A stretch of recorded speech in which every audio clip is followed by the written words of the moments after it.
Hello, everyone, and welcome. And thank you for joining us again. My name is Francisca, or Kika, and I've been a GTI's project specialist for a little over 2.5 years. And since the beginning, the GTI has been like some sort of a community and a gathering place for all those who want to live in harmony with the people and with the planet and all its inhabitants, with the people as well. And I guess today is just another moment for us to reflect on how we can do just that. And I'll pass the word to Venerable Robina in just a moment. That's why we are here, to listen to her. But first, I just want to remind everyone of some housekeeping rules or requests. I want to ask everyone to keep yourselves muted while Venerable Robina is talking, and of course, at the end or at some point, it will be possible to make yourselves unmuted to ask questions or to make comments. And while Venerable Robina is talking, I would request that you type your questions or comments in the chat, and we can go back to them whenever the appropriate time comes. I will also want to mention that we are recording the meeting, and we are going to share the recording afterwards to everyone who registered, and we are also going to post that on our social media and other channels so that you can come back to it if you want. So yeah, I think that's pretty much it. As you probably remember well, this talk is about, well, the theme for the talk is cause and effect. How can we deal with climate change? And I will pass over to Venerable Robina now to talk to us a little bit about that. So thank you, Venerable Robina, for joining us, and over to you. Pleasure. Thank you, sweetheart. Thank you. So you want me to talk about cause and effect and how we can what on climate change? Do what? How can we deal with climate change and climate anxiety? Deal with. Well, you know, I mean, if you want me to give I could give a really classic Buddhist explanation for why the environment's such a mess. Why don't we do that? I mean, it's interesting. We mightn't be Buddhists, but why not get the Buddhist view, which is certainly not the scientific view, completely not. But it's interesting to hear it, you know. Let's do that then. What a good idea. Okay. So cause and effect, I mean, of course, it's from the Buddhist perspective. Well, yeah, I mean, cause and effect is called science. We all kind of understand cause and effect. But the Buddha's particular expertise, which is quite unique to the Buddha, I would say, about cause and effect, is it's not external. It includes the external, but it starts with the internal. And this is where I think is a big surprise. I mean, we know very well when it comes to the physical world, if you do certain things, there will be results. And we know when it comes to becoming a pianist, you do certain things and you must do certain things and you will get the result of being a good pianist. We know that your mind plays a huge role in that. I mean, you can't just make up Bach's music to say what you think and then come with beautiful Bach. No, you abide by the laws of cause and effect of musical theory. So your mind plays a huge role. We can see that. But I think when it comes to happiness and suffering and the long-term picture, I suppose, because we don't, I mean, in Buddhism, well, particularly happiness and suffering, we don't think our mind plays any role at all. It's a bit surprising. But the Buddha's view is that, you know, the mind is the main player, even in terms of the type of environment we have. But of course, he doesn't mean just this life. And that's where the Buddhist view, the long-term picture, is hugely important to understand. You know, we mightn't buy into it, but certainly this is the Buddha's view. So the thing to understand is that the Buddha is telling us, first of all, that our mind, our consciousness, which, you know, goes back and back and back and will continue after this death. That's a big point that's radically different, of course, from the scientific view, because we discuss the mind being the brain, but from the Buddha, the mind is not the brain. The mind is non-physical consciousness, kind of a continuity of mental moments, quite a different view. And that whatever goes on in the mind for the Buddha is the main cause of everything, the main cause, which is a big surprise for us. This is not how we think in the West, in the materialist world at all. And certainly we don't think it's true when it comes to our experiences. This is the Buddha's view. The mind is the boss. I mean, you know, there's no creator in Buddhism. And as the Dalai Lama says, we don't need a creator, you know, because the law of karma is such that we all create our own reality. And that's the point the Buddha makes, which is quite shocking to hear. but it's based upon this idea that consciousness, one's own continuity of mental moments, did not begin in the mother's womb, is not a function of the brain, did not come from your mother, did not come from your father, and did not come from a creator. And so the key thing to understand when we get to now to the environmental, the point about environment, what is the main cause of beautiful environment, ugly environment, any environment at all for that matter, meaning the physical world that we all live in. Buddha's got a very different view, and it all comes down to the mind.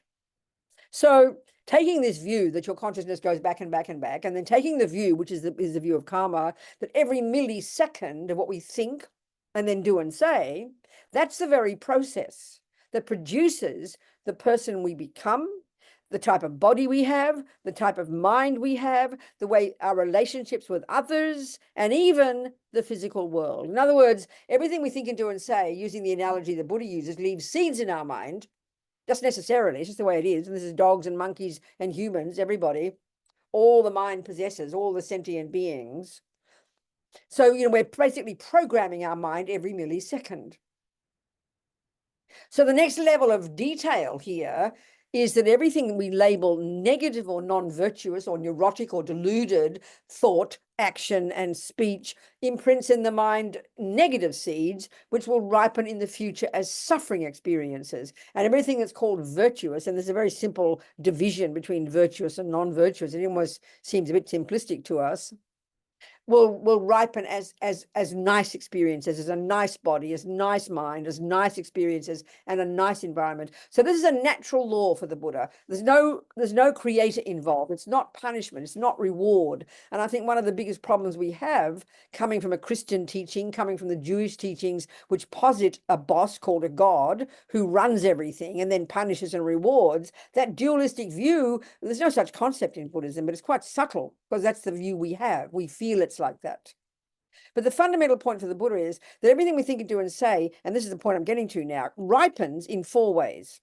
The first one is a type of body, whether you get an animal body, a spirit body, a human body. So let's go for the human body. Okay, the first way our past actions ripen is a particular karmic seed was triggered at the time of our past death, a few weeks before we found our way to this present mother's human womb, and in our case, a human mother. So we kind of won the lottery. For Buddha to get a human birth among all the other types of rebirths is like winning the lottery. It's so incredible. And it's the fruit of a very strong tendency to be virtuous, to be positive. In fact, very specifically, getting a human life is the fruit of non-killing, non-harming, and particularly non-killing. So let's use that one example of an action and the 4 karmic results. And this is where we're getting to the point. One is a type of body. So then now let's say non-killing. The second way your karma ripens is as a tendency in the mind. So if non-killing, the strong tendency to ripen, you're going to wake up in this life with no thought to kill. You don't learn it from your mother. You might learn it from your mother, but if you don't have a tendency to kill, you won't kill. Even if your mother tells you how, you don't have a karma to do it. So your mind, what's in your mind comes from your past tendencies. It's basically a bunch of habits. So the first way non-killing ripens is as a human body is an example. The second way non-killing would ripen, and look how rare this is on our human planet. 7 billion people get a human body, but look how many humans don't have a tendency to kill. I think killing is one of the strongest tendencies of most humans. Even most religions say it's okay to kill, kill animals, kill creatures. Look at the world. Just look at the world. Look at the evidence. So to wake up in this life with no thought to kill, that's pretty unusual. But that's the karmic result of this one action called non-killing. Now, the third result of the third kind of karma is how you're seen and treated by others. They call it experiences similar to the cause.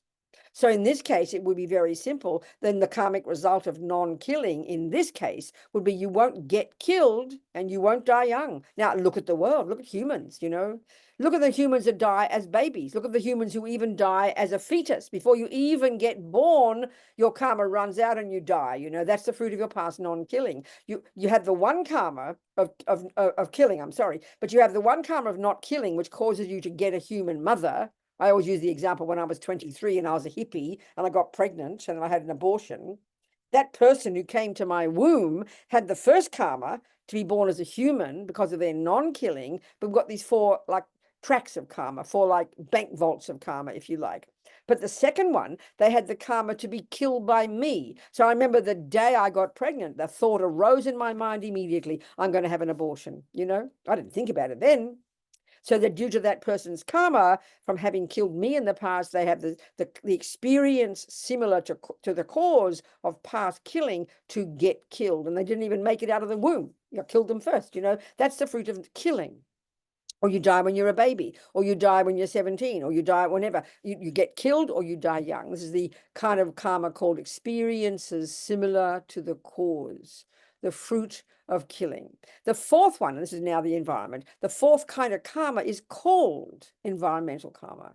And this is very unusual. And this is not, I mean, this is the Buddhist unit. It's a big surprise to us to hear this because, you know, we would not think, what's this got to do with my mind? You know, what's the environment got to do with my mind? Well, not now, but the karmic seeds that we come with.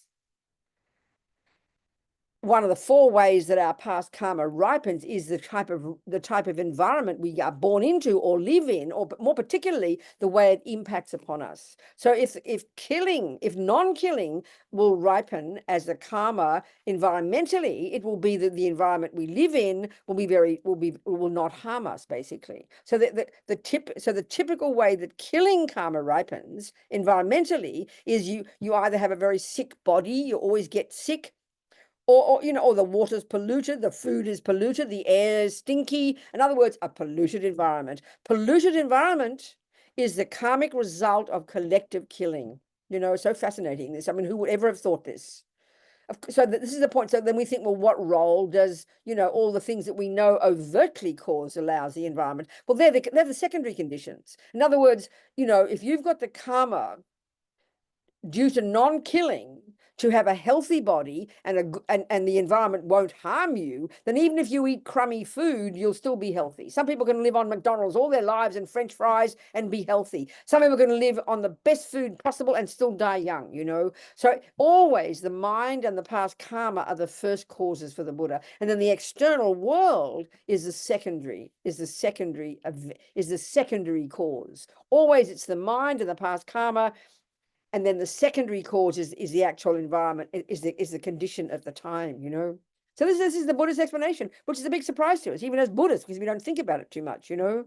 So the point is, you know, from the point of view of what do you do with this in daily life? You'd say you're trying to try to make the environment a better place, and that we absolutely must do that. We do everything we can.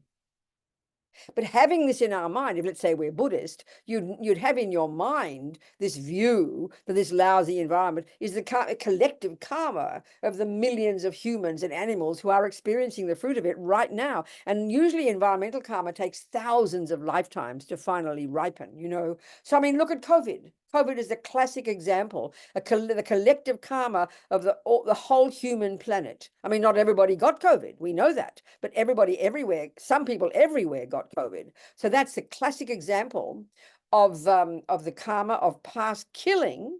And one of the ways it ripened was as being sick. So, and then the external condition, you kissed your grandmother, you know, you kissed your grandmother and you got COVID. So kissing your grandmother was the external event that triggered the karma you had to get COVID, to get sick, you know. So this is essentially the Buddhist explanation. So then what do you do with this as a Buddhist if you also want to help the environment? It doesn't say, it doesn't mean, well, you don't care, you do what you can. No, you do everything we can. But the Buddhist view would be, as long as, you know, if you're going to help the environment, do everything we can exactly as the things that people are wanting to do, but you also got to change your mind. To go around killing and stealing and lying and harming, and then to try and fix the environment, it won't get you anywhere. It can do something right now, but as far as you are concerned, you're going to have the worst environments possible in countless future lifetimes. So there's talk about long term. Well, I remember first hearing, what's his name, you know, years ago, Mr. Gore, that vice president, when he was vice president of Clinton. He was famous for going around the world talking about the environment. I always remember these charts he showed of billions of years. You know, well, this is exactly how Buddha thinks. He talks and thinks in Buddha in millions of lifetimes. So we've got to have a long-term view, you know. So the ideal way to do it would be, if you're trying to be a Buddhist as well, would live a life of morality. Do not kill, do not steal, do not harm, do not lie, and do what you can to help the environment physically right now. I mean, that's how you combine the both. But you don't hold your breath, because if the past karma is so strong, I mean, you look at the world, you can see some places.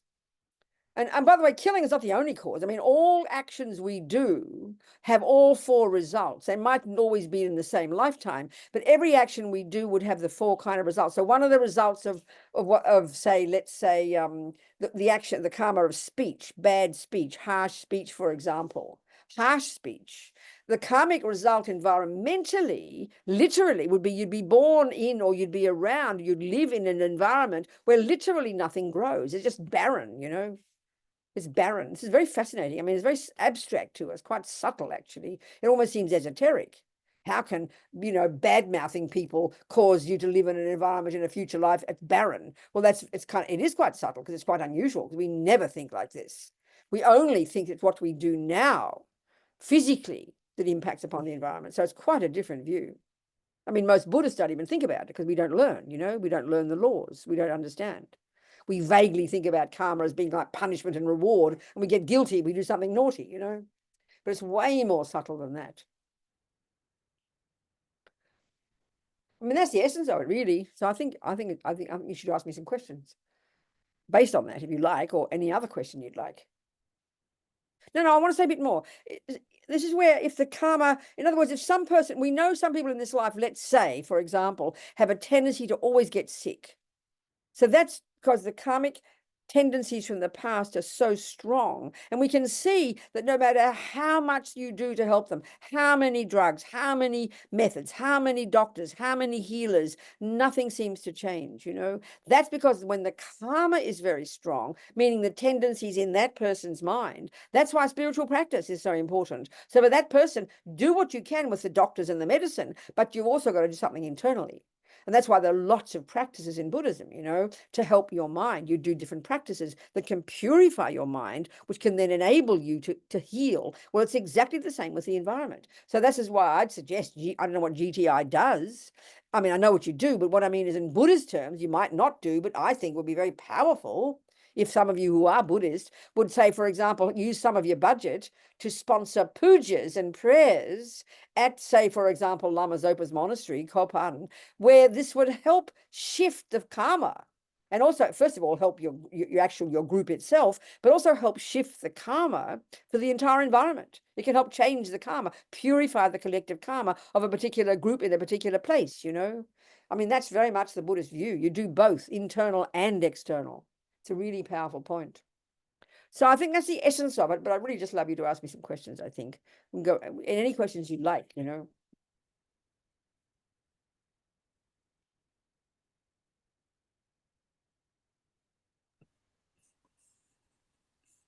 I was trying to unmute myself. If anyone has questions, well, thank you first. Yeah. Good. And if anyone has questions, you can self and ask.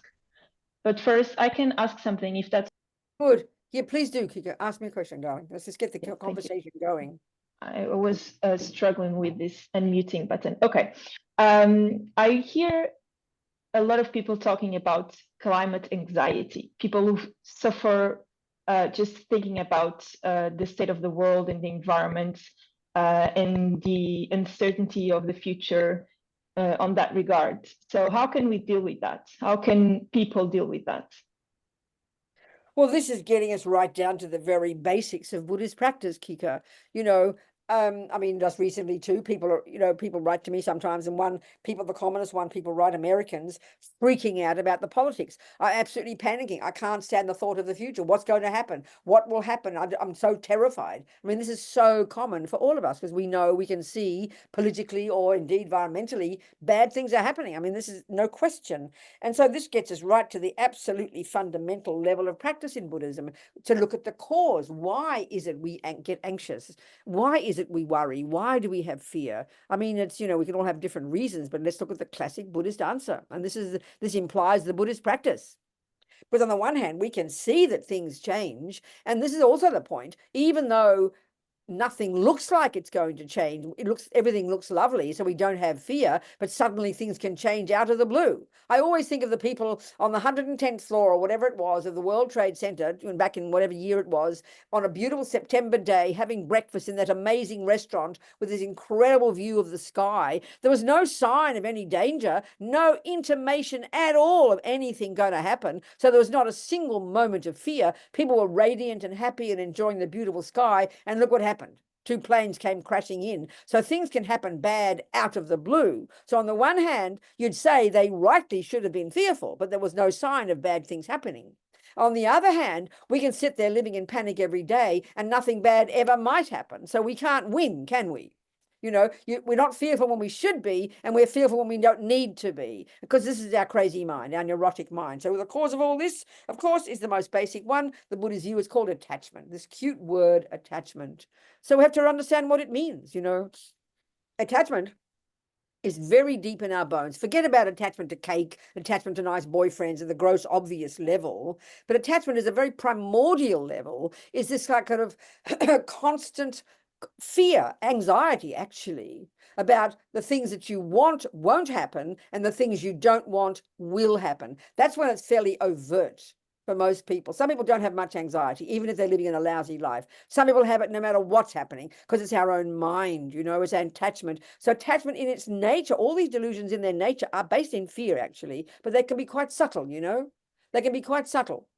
So the one of always fearful about the bad things or fearful that the good things won't happen, it's not easy, but this is fundamentally what we have to try to learn to do, because we can see, like I just said before, you can't, just because things look nice doesn't mean they're going to be nice tomorrow. And because things look terrible doesn't mean we're going to be terrible tomorrow. So when we realize this, we become much more realistic. And another way to put it is, the Buddhist view is realizing that things do change moment by moment, but it's not always evident that you're going to suddenly see it organically, So, we have to learn to recognize this is the way life is. It's not religious. This is practical. We can see it. We can see that things happen. We can see that things change. And even though we might learn all the laws of science and do all the right things, suddenly an aeroplane will run into your house and knock it over, So this is, of course, the Buddhist view of karma. So what this means is not just to be depressed and kind of, oh, anything can happen, I might as well sit back and who cares? No. We learn to do, learn. Again, this is where the Buddhist view of karma, if we have the view of karma, we know it's due to the past. Karma is going to happen. So all we can do, okay, when it comes to bad things happening, it could be fear of your husband dying. I remember one woman said she lived in fear every day of her husband dying. Just another person, politics, the environment. We've all got our own thing, So she said, what'll I do? I said, well, the fact is, and it's not depressing, it's reality, he will die. The fact is, the environment, you could say, is in a bad way. There's no question about that. That's where the evidence is there. Not like on that sunny day in that September day, there was no sign of an aeroplane coming and crashing your building down, but the environment, it's definitely a sign. It's right in front of us. So the same with impermanence with a husband. I said he might look healthy. He's not looking sick. That doesn't mean he's going to live forever. Impermanence is just the way things are. This might sound boring, but when we realize realistically that things are, in fact, impermanent, things are changing every second, they might appear like the environment to be in a bad way, or they might not appear, like your husband might be healthy, but he could die tomorrow. The plane could fall on your building tomorrow. So what do you do with this reality? We know it's reality. We learn to recognize that things are impermanent. So what do you do with it? I said to her, you don't just live in fear of your husband dying. Recognize the simple fact that he will die. Things can happen. Bad things can happen. You can get cancer. You could die tomorrow. And it's not trying to be drama queen. These are reality. We look at 1,000 examples a day. This is reality. So we learn to recognize this reality of impermanence. We won't have so many expectations. But the real practice, as I said to her, with your husband, for example, recognize that he will die. This is the fact. Face it. But then because of that, you don't sit there holding on to him. you make the most of your experience. So with the environment, it is the way it is. You might have your own reasons why it is. You might think maybe you're having faith in God. Maybe you think it's to do with God. Who knows what your reasons are? You might have a reason, but the reality is it is like this. The reality is it is like this. So what do? You try to do the best you can. That's it. I mean, there's nothing more you can say. It's sort of like reality is awful sometimes. The number of people I know in prison, many of them wrongly accused. Suddenly you got a life. Suddenly you're living in this garbage dump. You know, it's too shocking for words. So what do? You accept this reality and you try to find the way to make the most of it. Like your husband is alive today, you make the most of the relationship. And if you wake up in the morning and he's still breathing, then what a bonus. You make the most of it. You take it each day as it comes. So to do with the environment, it is the reality right now. You're born at this time with this lousy environment in that place. You do what you can.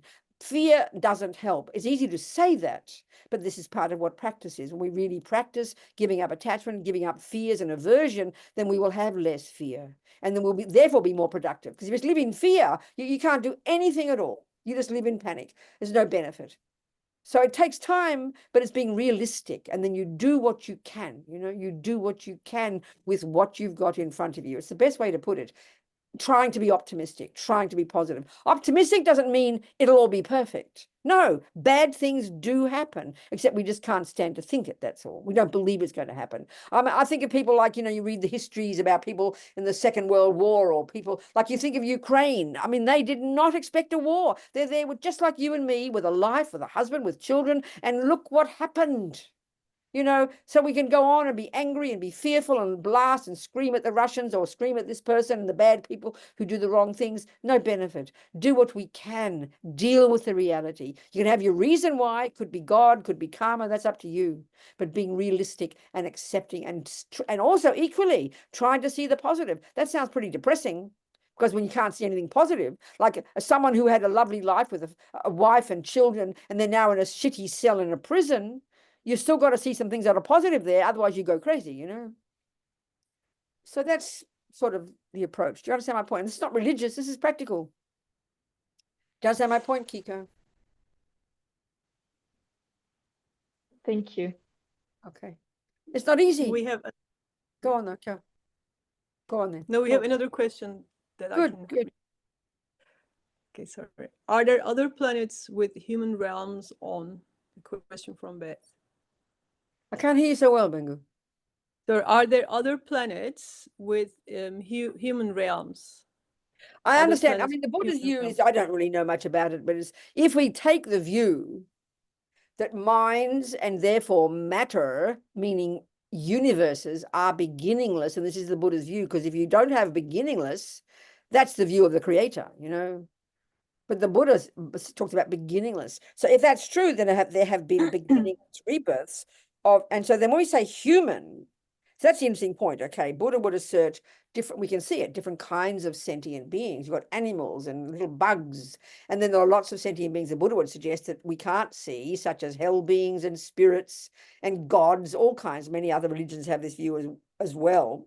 These are all beings, all sentient beings, who, due to their own actions, are experiencing those results, a human mind, an animal mind, whatever. So these are beginningless, so that follows logically there has to be some kinds of minds similar to ours. And what is a human mind? Well, the key quality of a human mind is virtue. This is a key point for the Buddhist view. The thing that is the qualifying characteristic of a human mind is the virtue. Okay, we've got lots of non-virtue. That's what we share with animals. Very strong ego with attachment and anger and depression and fears. They're not human characteristics. The qualifying factor really of what a human is virtuous states of mind. So they're always existing, and there must be countless beings all over the universe where there are these types of minds. So the simple answer is yes, but they don't map them for you. They don't give you an airplane ticket to get there. That's the best I can say.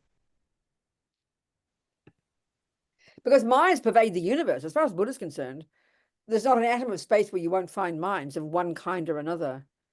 That's a very different way we talk, very different view from the scientific view, clearly. And different from the Christian view as well, very different, What else, people? Anything? If you have questions, please type them on the message. I can read them, or I can also unmute you if you would like to ask the Venerable Robina directly. But I think the key one is the Kika's point. You know, we might have different analyses of why the world is in a bad way. And I mean, using the scientific one can be pretty good. I mean, that's the physical explanation, perfectly valid. We see the things, you know. So all we can do, so the real one for me is this. I mean, we can all be very idealistic, and when we're idealistic and when they become political activists, we can get very angry, very obsessive, and we're not living in reality, you know. I mean, that is fairly common. I know when I was in my youth, I was, you know, a radical lefty. At that time, it was all to do with kind of, you know, suffering was racial suffering, was the beginning of the feminist movement. So it was always something. And then those days, environmental wasn't a big deal, you know. So it was always going to be something we go on about. And so it's really good to have a view of the world. And this is really the Bodhisattva path, how to help the world be a better place. It's incredible. So it's got to be driven. This is a key point too. It's got to be driven. Our activism has to be driven by compassion, not by anger. When it's anger, you just destroy. And this doesn't mean you don't get volatile. Get volatile. Be strong. Stand up. Demonstrate. But it doesn't have to be anger. You see, anger doesn't mean shouting and yelling. I mean, I shout and yell the whole time. It's my nature. But I'm not angry. Not now. No way. It can just be called enthusiasm, you know. So when we think of anger, we think, oh, you've got to have a soft voice and chuck out the baby with the bathwater. And that's just called weakness. That's called passivity. Some of the most angry, neurotic people don't ever say a word because it's all in their mind, you know. So so then compassion, equally, compassion is, you know, not meant to be just all sweet and sentimental. Compassion can be very strong. You know, based on compassion, you can get out there and you demonstrate, you make a lot of noise to try to help the world be a better place. That's fantastic. But if it's mainly what we do is driven by anger, always finding fault, always criticizing, always shouting, always yelling, always, you know, that will just exhaust you, and it will cause more suffering. With respect. I mean, with respect, look at the Middle East. You know, I mean, this is just unbelievable. You have to say it with respect. I'm not being in any way against any group or for any group, but it's evident that unbelievable anger is just driving so much of that, you know. And that literally means you will never, I mean, it's almost like a joke to think that you kill all the heads of the other country and you're going to have peace. It's kind of it's contradictory. I'm not trying to be political. It's not being political. It's being psychological. Anger cannot possibly solve anything. Anger wants to harm. Harming is what anger is. Shouting and being optimistic, being enthusiastic doesn't mean anger. That can be compassion. See, that has to be driven by compassion. Otherwise, you might, you know, you can get lots of things done by being angry. You can kill all the leaders of the other country, like they're doing in Israel right now. And I'm not saying, I mean, both sides anger, you know, it's evident. But that doesn't bring peace. You can't possibly bring peace that way. So just to have anger when it comes to environmental change and rage on and blame and shout and yell and demonstrate and, you know, do that, demonstrate, but not out of anger, out of determination to make the world a better place, to get people to wake up like that little girl did. And, you know, she got famous for sitting outside that building every day in Sweden or somewhere. Good. That doesn't mean anger. It's because, as Dalai Lama said one time when he was asked about anger in political activity, the interviewer said, it looks like you can get things done when you're angry. And Dalai Lama said, I know what you mean. But when it's mainly anger, it doesn't last. But if it's compassion, you never give up. And that really is the key point. So, but think compassion doesn't just mean all weak and pathetic, and anger doesn't mean it doesn't just look like, you know, shouting and yelling. Anger is an attitude that eventually manifests as harming, blaming, and compassion is an attitude that wants to help, you know. I remember Martin Luther King saying, you know, it's good to find fault. Look at the racism, look at the sexism, look at the suffering. He didn't say the environment back then, it wasn't a trip. Look at the injustice, look at the poverty, but then you say, what can I do to help? That's what compassion is. So compassion can be strong, you know, and that's what keeps us persevering. That's the main advice. And then being realistic. And then if you have the view of karma, which is the main cause of why the world is the way it is, that can also help you see as well, you know. That's the key one. But do what we can. And I think this is the other thing about we get when the world is so overwhelming, whether it's politics or whether it's the environment, we get overwhelmed by it. It looks so, this is where the biggest kicker's point. People become overwhelmed, you know, have complete a panic attack. You can't even bear to think about it because you just can see the worst results. So the thing is, it might be that way. It could end up being that way, but having fear of it doesn't help. That's one thing. But the other thing is this, you know, when you first, like you said, you know, when that war started, when the thing in the Middle East started, always some new events coming, and then you see it just go on and get worse and worse. And you just think, what am I going to do? How can I change it? Nothing can happen. What can I do? You give up. That's disaster. So maybe you can't go and stop the, you know, the dramas in the Middle East. Maybe you can't stop the war in Ukraine. Maybe you can't make the environment magically better overnight. But I think instead of becoming hopeless, you do what you can right here. That's it. If everybody did what they could right here, then it's like that village concept, you know. You can't just be like Mother Teresa running around the world making it all change. You do what you can. So you might be overwhelmed by the suffering in the Middle East, but if you can have one moment of kindness and help the dog next door, help one human being cross the road, give food to one ant, but that action of you doing one good thing gives you courage, and then you feel hopeless. Then you don't feel hopeless. That's the key point. The world is a disaster. And then let's see the trouble with attachment can't stand problems. Attachment only wants everything to be lovely. And then what arises, and then this is a Buddhist analysis as well, so important. Why is there fear? Why is there so much aversion, so much anger? Because anger is the response when attachment doesn't get all the lovely things. Attachment is this junky inness that only wants everything to be lovely. Attachment is a junky inness that only wants everything to be lovely and can't stand problems. So when the bad thing happens, literally what arises is aversion, which turns into anger or depression. It's like a panic attack when attachment doesn't get the lovely things. So this is really giving up attachment and aversion. Sounds so simple, is a profound, basic way of practicing using the Buddhist analysis in order to be useful on this planet, you know. So any questions are based on that?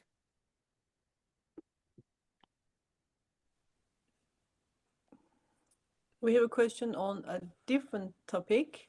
Good, go. How does the minds interconnected, like in between people? Is it somebody else's question? I think she's talking about it. Yes, these are some with their question. You read that entire question? How does the minds interconnected in between each other? This is Nana's question. Whose I think question she's talking is it? about Nana.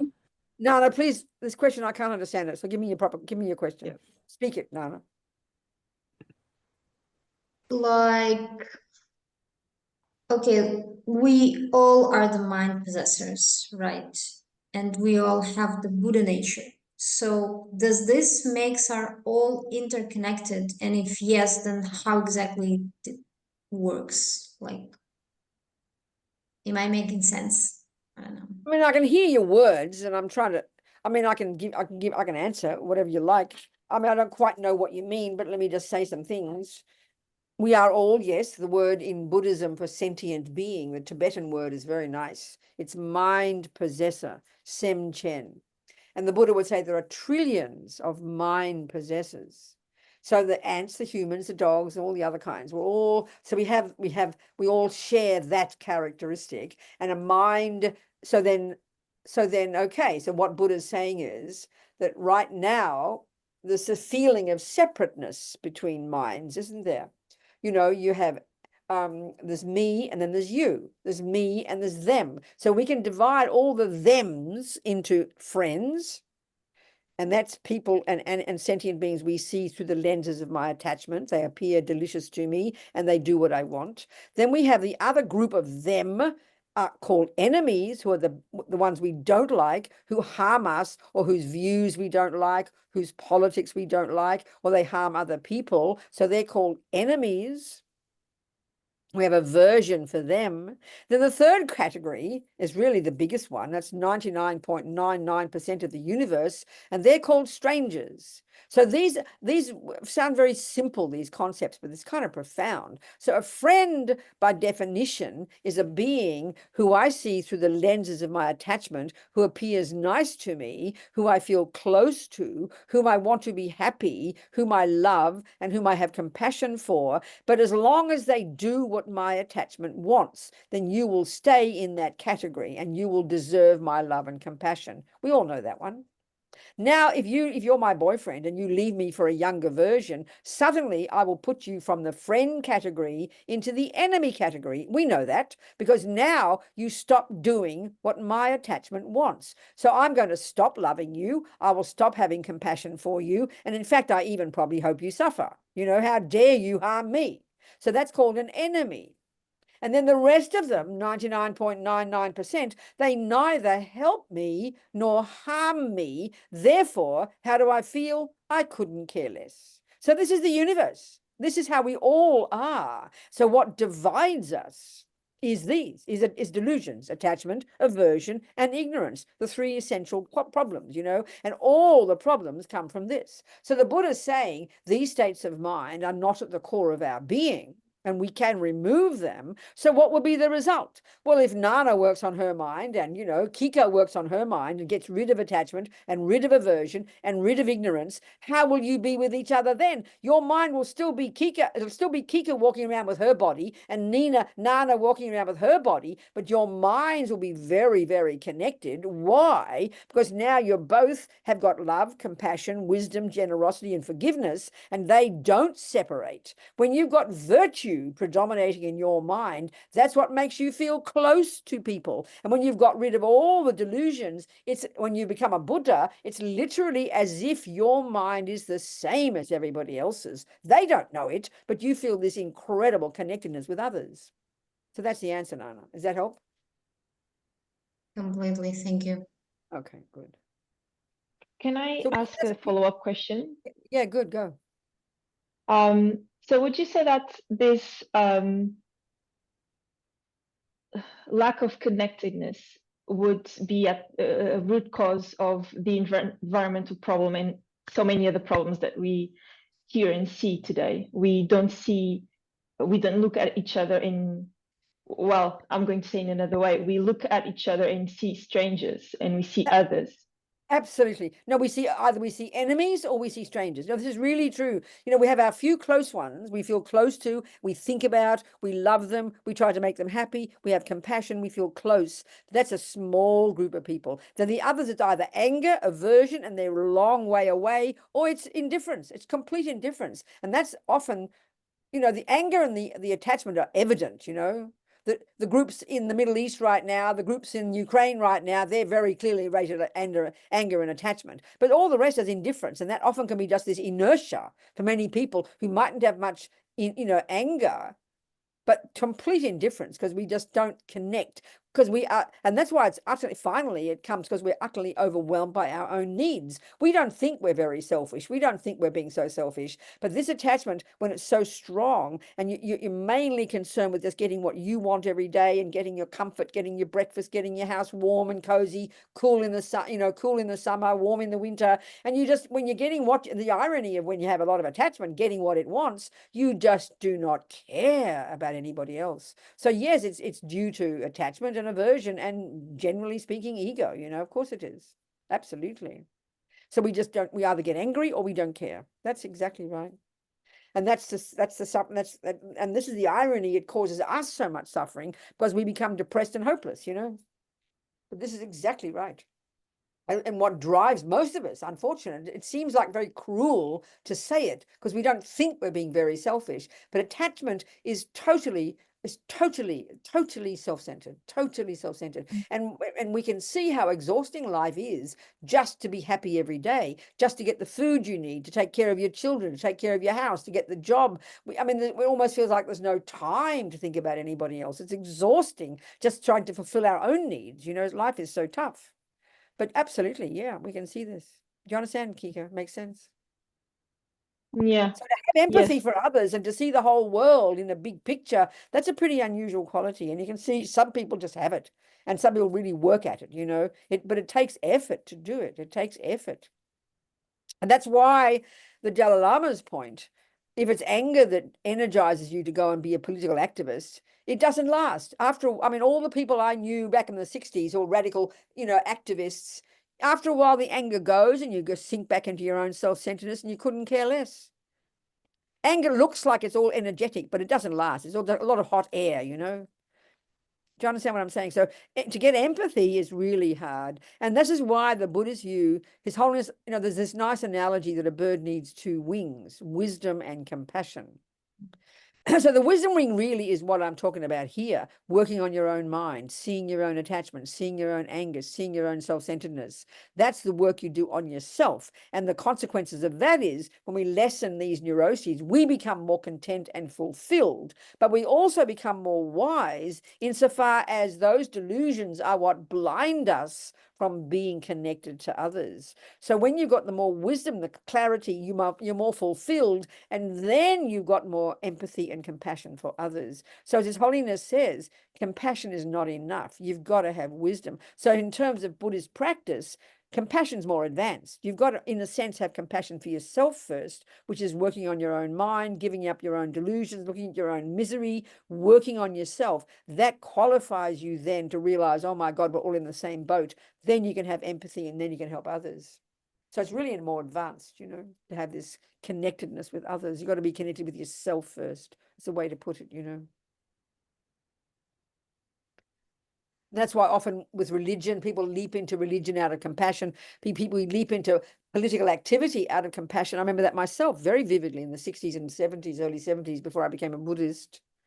Totally motivated. I was very honorable. I really was motivated. I first became a hippie and then became a kind of radical lefty, and I had all the compassion for all the poor people. And then I got into sort of supporting all the black movement in the late 60s, early 70s, and I had compassion for all the black people, for all the race-based, you know, and all the imperialists and all the other countries dominated by the British and all that business. And then I became a feminist. I had compassion for all the female people.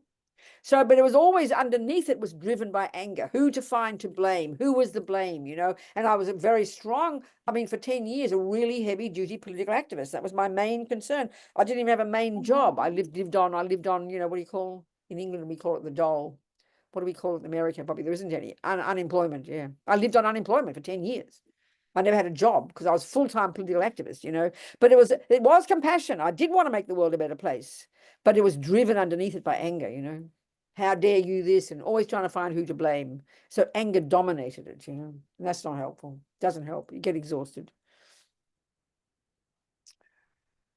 So there was a wish to have empathy, a wish to see the suffering of the world, and that's good. But it's got to be, you know, driven by, as Martin Luther King said, what can I do to help? That's the key. That's incredible. And with this enthusiasm, but with this optimism, but not fantasy. And no fear. Just do what you can. When you really do what you can, one step at a time, with no massive expectations of magical change, you know, that's a disaster. Because the world is a sorry place. It's a fact.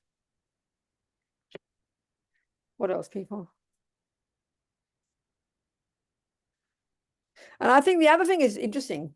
You see that people who are more compassionate are more happy. If it's genuine, not just, you know, it's sort of, instead of thinking, oh, I'm so depressed, why isn't there anyone to love me?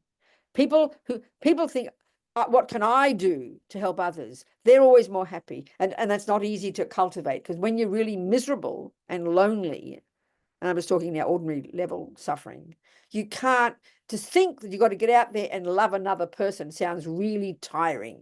You're feeling so sorry for yourself. Why doesn't someone love me? And they say loneliness is one of the worst sufferings on the planet, one of the biggest ones. So many people are lonely. Well, loneliness is a symptom of attachment. I'm not being mean.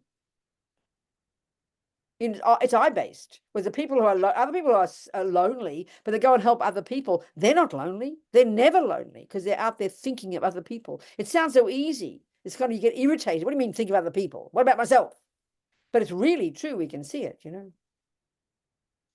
So as soon as we reach out and help even one dog, this will help us, you know. That's why I always remember when I first heard the teachings about compassion from the Buddhists, I thought this is just too much. The level they described it at was just too high, you know. And then I remember the Dalai Lama saying, if you want to help others, practice compassion. If you want to help yourself, practice compassion. That really blew my mind. That really helped me, you know. So see it as an advantage to oneself. Don't think that's bad. It gets you out of yourself. We all know these words. We all know it. We see it with people we know, you know. It's difficult. Because we are all in the same boat. There's no question. But we have to see it ourselves first. We have to see your own suffering first, your own attachment, your own anger, your own depression, your own fears, and work on those. Then we can go, wow, look, everybody's the same. So it takes time. But if you just rush out to try and help others, having compassion, because you haven't dealt with your own mind, you won't be able to cope. You'll kill yourself. Look at the people. I mean, I'm not being rude here, but look at the people during COVID. I remember I was thinking about those nurses and those helpers. Many killed themselves because the suffering was so unbearable.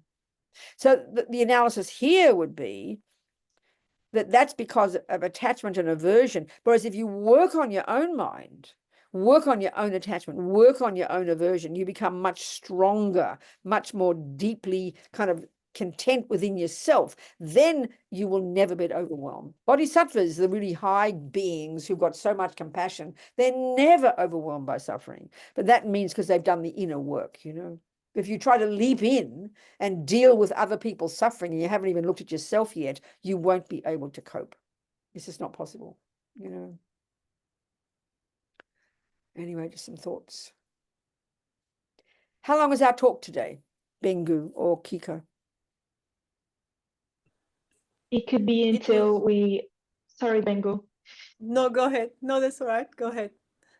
Until we have questions, that was Okay, what I was going to say. Okay, sure, so whatever, but ask me some questions, people. Anybody got any questions? Anybody Well, got, I actually, have one. good on you, Oh. Bengu, talk to me. Good, darling, talk Yes, to me. so it's I'm in contact with many young people as young as 16, 18, that generation, and In what way? all You're a of teacher them. or something? In what way? In what's your relationship? Yeah, no, just friendly relations, and because Oh, of my okay. job, they come to Okay. volunteer with us. Okay. And so there's a new term for this, environmental anxiety, if I'm not mistaken. Yes. Especially that generation, I find Yes. very strong, and they're almost depressed. And actually, a lot of them tells me that their friends are depressed because of the environmental problems. That's right. Because they Exactly. take them on, and they, you know, just yeah, basically get depressed because seeing all these disasters for them happening around the world and in our environment. So what do you suggest? I try to communicate with them and basically taking your advice, telling them that we all have to do our part, but it seems to be not working. They seem to be suffering in this depression. Well, of course, So darling. I what mean, do you that's the recommend? point. That's exactly what we're talking about.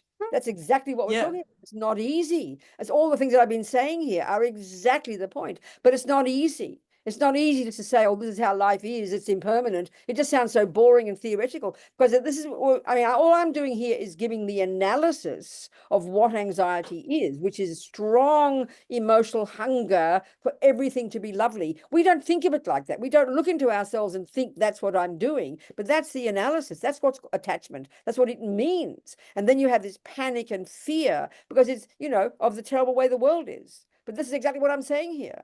So it doesn't mean it's going to change overnight, but all you can do is be helpful, encourage them to keep going, encourage them to never give up, try to be realistic in their own, whatever language you use. Well, we know this is the way the world is. All we can do is do what we can and try and stay optimistic, try and stay realistic. That's all you can do. And be, you know, don't give them lectures, but encourage them to do something. We can't make it all magically go away. This is the reality of life, but do what you can. That's my whole talk I've been giving for the last hour. That's what I've been talking about. But it's not easy. It's not easy. And then it's not easy. First, we have to do it ourselves, and then to help other people. That's what's not easy, you see. Not easy. Do you understand? Yeah. I mean, it's not going to happen.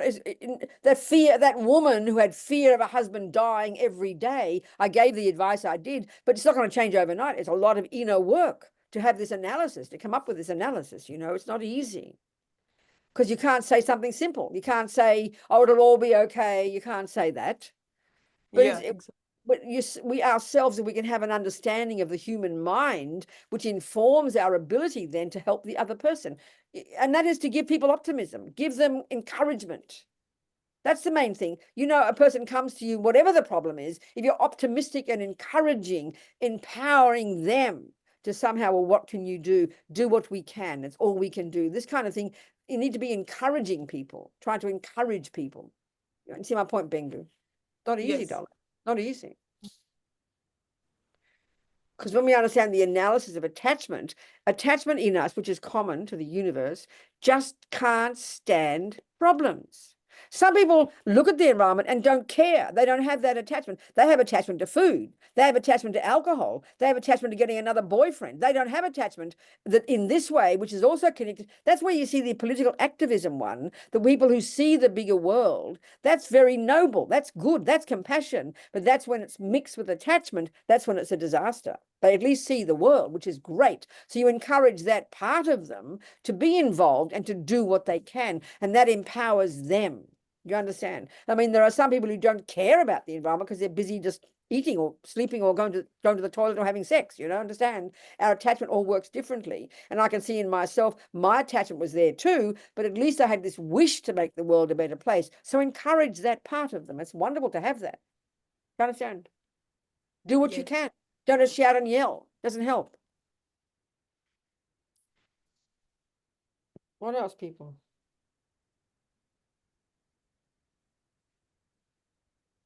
Maybe that's enough food for thought. I talk double the pace of most people anyway, so it's 2 hours. In fact, it's 3. I always joke, but actually it's 3. They've tested it. I talk 3 times. I always tell this ridiculous story. I say it so many times. Years ago in Queensland, 3 of us nuns were invited to give a talk for 90 minutes. And we gave a talk each Tuesday or something.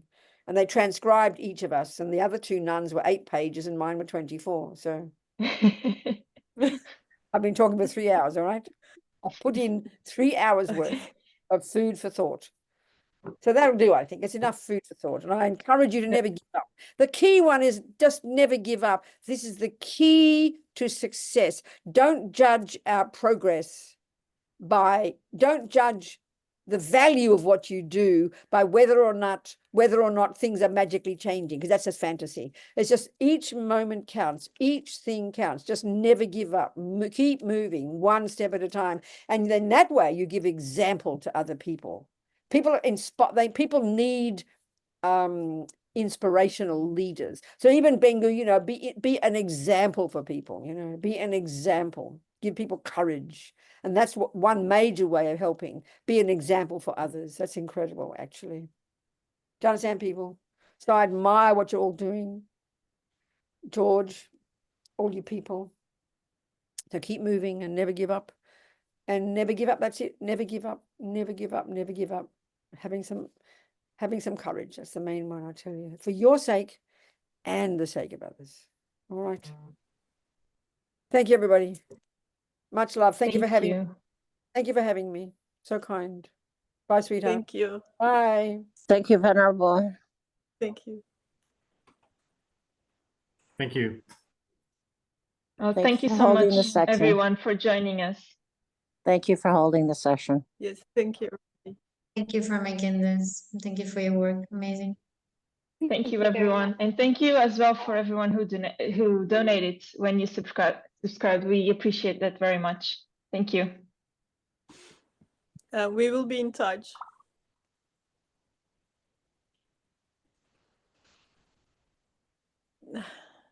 So. Here we are. Here we are. That was great. I enjoyed her talk. Yeah. It was. It's It was really vibrant good. as usual. Huh? Sorry? It was good. Yeah.